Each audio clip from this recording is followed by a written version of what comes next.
Welcome into the news portion of DSI. I'm Jordan Kudish.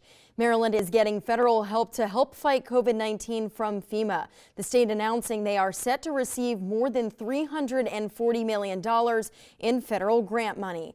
FEMA says this award will provide funding to the Maryland Department of Health for personal protective equipment purchased to support the state's care workers and first responders. Now, we're told this grant was awarded as a result of the presidential disaster declaration issued back in March under the Robert T. Stafford Act. Officials say this is a demonstration of the important partnerships between local, state, and federal agencies as they work to recover from the pandemic. And in what seems to be a response to the backlash he's been receiving from some people in the state, Governor Larry Hogan is standing firm on his urgency to open all schools for hybrid learning by March 1st. In a letter to Maryland teachers, parents, and education leaders tonight, Governor Hogan addressed the concerns some might have with this call to move forward with in-person learning. The governor says in part, quote, "While school systems have made strides with remote learning during the pandemic, far too many students simply remain unable to thrive in such an environment. By the end of the school year, the cumulative learning loss for students could equate to 5 to 9 months on average, with the losses affecting students of color and disadvantaged students," end quote. Now, the governor says federal, state, and academic health experts all agree that there needs to be a plan to safely get these students back into the classroom. Hogan adds the decision to reopen schools will ultimately be up to the rest of the appointed county school boards. And in Delaware, the Senate is trying to make strides that's to protect the environment and combat climate change in the state. On Wednesday, Senate Bill 33 passed 13-8 and Senate Bill 22 passed unanimously. If passed in the House, Senate Bill 33 will update Delaware's renewable portfolio standard, which promotes renewable energy and reducing carbon emissions. It would also increase the current goal of 25% renewable energy by 2025 and each year until it reaches 40% by 2035. Meanwhile, Senate Bill 22 would ban the import, export, sale, transport, distribution, or propaganda of any plant that's identified by the Secretary of Department as invasive.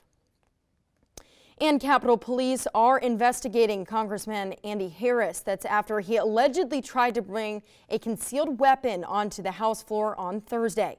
A Capitol office says the concealed weapon set off a metal detector. Harris was sent away and reportedly asked fellow Republican Representative John Caddo to hold his weapon, but Caddo refused, saying he didn't have a license. Moments later, Harris returned and went through the metal detector with no issue. The Capitol office confirmed Harris did not enter the House floor with a weapon. Now, late last night, 47 ABC received a statement that said in part, quote, "Because his and his family's lives have been threatened for security reasons."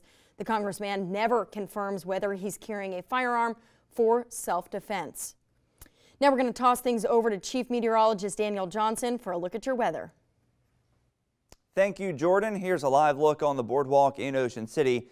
It is a very quiet weather night, but it's cold. Temperatures dropping down to near freezing in some spots. 33 in Georgetown, 34 in Ocean City. Looks like the temperature sensor in Salisbury and Dover out of service right now. Hopefully we'll get those back up and running. 32 in Melfa. So you need the jackets tonight. The winds right now right around 5 miles per hour, but notice how they pick up tomorrow. A northwest wind 10 to 20, gusting to 30. So a breezy and cold day on Saturday. Slightly breezy by Sunday, but it's going to stay on the cold side as well. Satellite radar combined, clear across the mid-Atlantic, but still lots of clouds and even snow shower activity in Pennsylvania. But we're looking at clear skies through tonight here on Delmarva, upper 20s to low 30s, a northwest wind 5 to 15, so still a little breezy, and then strong gusty winds at times tomorrow, gusting to 30, maybe 35. Temperatures will be in the mid-30s, but with that strong breeze, it's going to feel more like the low to mid-20s. So bundle up tomorrow. A cold one. Here's your dog walking forecast, brought to you by Daisy May, courtesy of Brittany. There's Daisy May on the beach here. Now, if you're taking Daisy May for a walk tomorrow, bundle up. It's going to be cold. Maybe make it a quick walk out there. Upper 20s for the morning, mid-30s by the afternoon, but it's the wind chill that we're concerned with.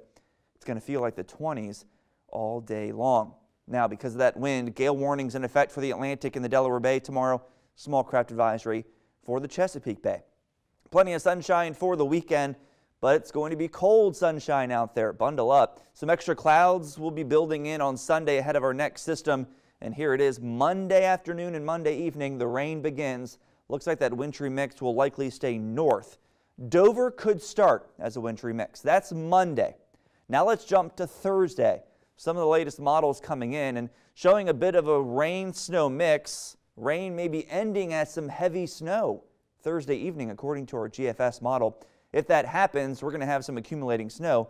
The first snowstorm here on Delmarva in a while, but we're still several days out to Thursday, so be sure to stay tuned. You're watching DSI. We'll be right back. This is Coach Dave Byer, head coach of Parkside High School. You're watching Delmarva Sports Insider.